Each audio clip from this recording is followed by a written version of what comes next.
बच्चों, एआईसी हिंदी के लिए जो पाठ्यक्रम निर्धारित किया है विभिन्न विश्वविद्यालयों ने, उसमें पहली यूनिट में भाषा के विविध रूप और एआईसी हिंदी माइनर या न्यू एजुकेशन पॉलिसी में जो भी सिलेबस हिंदी विषय में विभिन्न विश्वविद्यालयों ने निर्धारित किए हैं, उनको लेकर बड़ी संख्या में विद्यार्थी असमंजस में हैं, क्योंकि विभिन्न जो भी बुक एजेंसी हैं उनके पास वो सामग्री अवेलेबल नहीं है और ना ही पूर्ण रूप से उनके लिए कोई पुस्तकें तैयार हो पाई।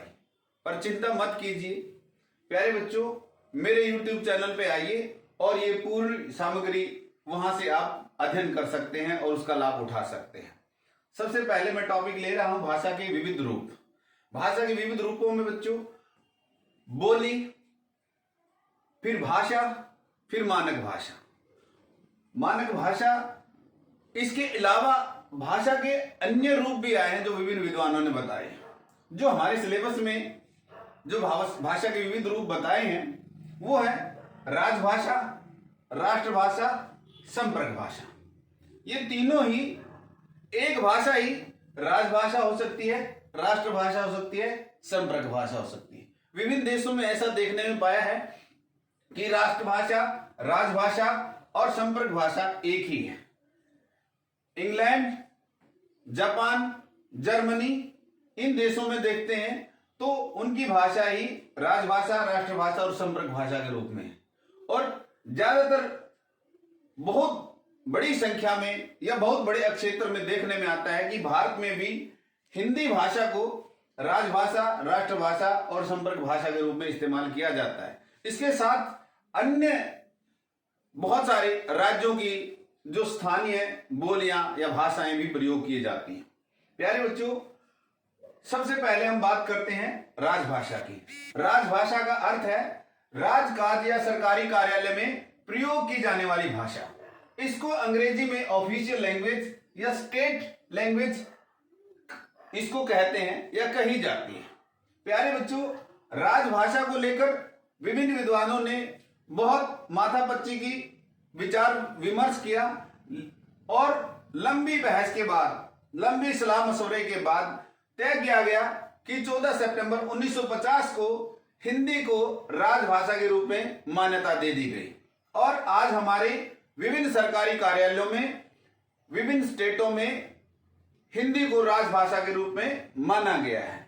और राजभाषा को की प्रसारित करने के लिए भारत सरकार ने एक राजभाषा आयोग गठित किया गया है, जो राजभाषा को आगे बढ़ाने में, प्रचारित प्रसारित करने में जो हमारी मदद करता है।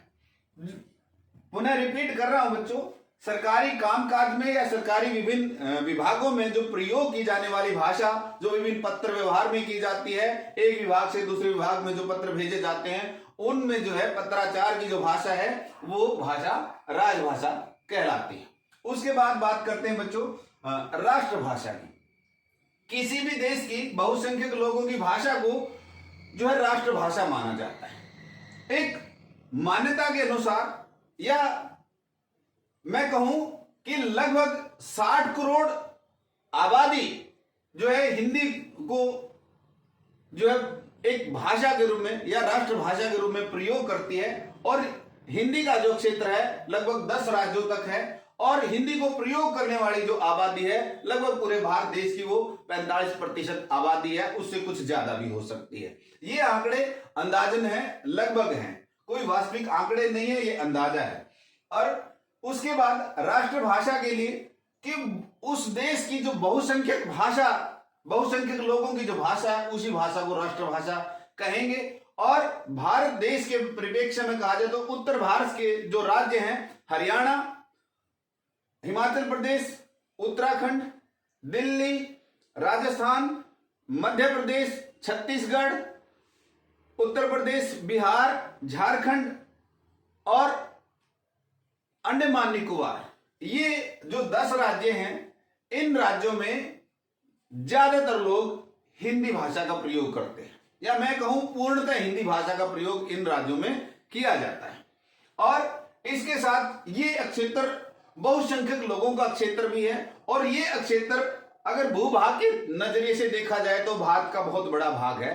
इसी कारण इस क्षेत्र के लोगों द्वारा बोले जाने वाली बोली को जो है या भाषा को जो है राष्ट्रभाषा का दर्जा दिया गया है। प्यारे बच्चों, राष्ट्रभाषा के लिए कोई संवैधानिक प्रावधान नहीं है। जिस प्रकार राजभाषा के लिए जो है एक राजभाषा आयोग बनाया गया है और राजभाषा के लिए संविधान में जो है 343 से लेकर 351 तक विभिन्न अनुच्छेदों में जिसके बारे में बताया गया है, लेकिन राष्ट्रभाषा के लिए किसी भी प्रकार का जो कोई संवैधानिक प्रावधान नहीं दिया गया है। ये सिर्फ मान्यता है और ये मान्यता हमारी भावना के साथ जुड़ी हुई है, क्योंकि जिस मिट्टी में हम पले हैं, बड़े हैं, जन्म हुआ है, उस मिट्टी की जो भाषा होती है वही हमारी जो है मातृभाषा होकर वही हमारी राष्ट्रभाषा बनी है और उसको हमने राष्ट्रभाषा के रूप में स्वीकार किया है, क्योंकि ये ज्यादातर लोगों की बोली जाने वाली या प्रयोग की जाने वाली भाषा है। उसके बाद आता है बच्चों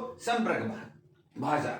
जब अलग अलग भाषी लोग या अलग अलग भाषा बोलने वाले लोग आपस में विचार विमर्श करते हैं, बातचीत करते हैं, जब उन्हें एक दूसरे से कभी काम होता है, तो जब उनके विचार विमर्श या उनके कार्यों को पूर्ति देने वाली जो भाषा होती है वो संपर्क भाषा होती है। भारत के वर्ष के लोग, चाहे हरियाणा के लोग हों, चाहे उत्तर प्रदेश के लोग हों, चाहे राजस्थान के लोग हों, जब एक दूसरे से विचार विमर्श करते हैं, बातचीत करते हैं या व्यापार करते हैं या मीडिया उद्योग में या फिल्म उद्योग में जब आपस में उनका किसी भी कार्य को लेकर जो है विचार विनिमय होता है, तो उनके बीच में माध्यम भाषा के रूप में प्यारे बच्चों हिंदी ही होती है। तो यहाँ हिंदी भाषा को हम संपर्क भाषा कहेंगे। और किसी भी देश के लिए संपर्क भाषा जरूरी नहीं कि वो हिंदी हो, अन्य जगहों पर, अन्य स्थानों पर जाकर या अन्य देशों में जाकर वो संपर्क भाषा बदल जाती है। जिस देश में या जिस राज्य में जाकर हम जिस भाषा का प्रयोग अन्य भाषी व्यक्ति से बातचीत के लिए करते हैं वही भाषा संपर्क भाषा कहलाती है। उम्मीद करता हूं प्यारे बच्चों आज की ये वीडियो जो है भाषा के विविध रूप, राष्ट्रभाषा, राजभाषा और संपर्क भाषा आपको अच्छे से समझ में आएगी और उम्मीद है कि आप इस पे जो अच्छे कमेंट करेंगे, लाइक करेंगे, सब्सक्राइब करेंगे और अन्य बच्चों को भी इस वीडियो को आगे भेजेंगे ताकि अन्य बच्चे भी इस वीडियो का लाभ उठा सकें और वो आसानी से पढ़ सकें और अपनी चिंताओं को दूर कर सकें। धन्यवाद।